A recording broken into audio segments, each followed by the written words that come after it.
Do you recall I mentioned that the future games lost the word future from their names when making the jump to Europe? Well, that wasn't the first time the games were renamed. The second game was changed from Going Commando to Locked and Loaded, while the third game lost its subtitle entirely and became just Ratchet Clank 3.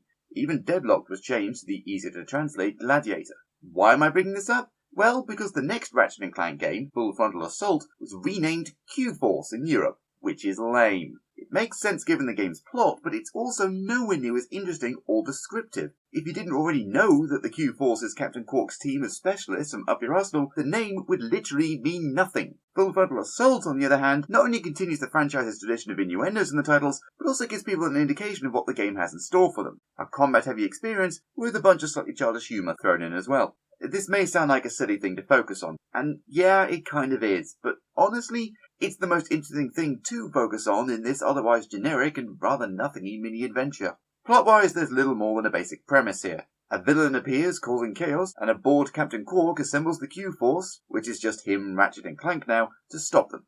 That's about it. Nothing really develops from this, there's no investment from anyone beyond needing to fix the destruction caused, and the only real twist, if you can call it that, comes in the reveal of who the bad guy actually is. And, spoiler, it's a whiny former fanboy of Captain Quark, whose only previous appearance in the franchise was in the second game, where his only function was to assign you a fetch quest. Not exactly a memorable character, to say the least, and it's clear the story for this game was not high on the list of priorities.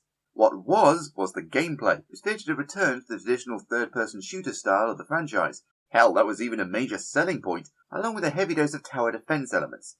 How it works is that each location starts with you having to run, or rather dash around, and collect bolts, which you can use to buy turrets, mines, and defense screens in order to help you defend your base. And every so often enemies will start trying to attack that base, so you head back and help defeat everyone, and then you resume your exploration of the level until you can find the enemy's stronghold, at which point you have to take it over. If you've ever played games like Dungeon Defenders, this whole setup should be fairly familiar, and it actually works relatively well. At first. Then you have to keep doing it over and over again, and you realise just how tedious the whole process is. Part of the problem is that there really isn't all that much substance to this game, and the tower defense aspect is actually pretty limited, since you can only place your turrets and things at specific locations, and no matter how much you build up your defences, whenever enemies attack, they're never going to be able to hold them all off, which means that you'll constantly have to stop what you're doing to go and help out.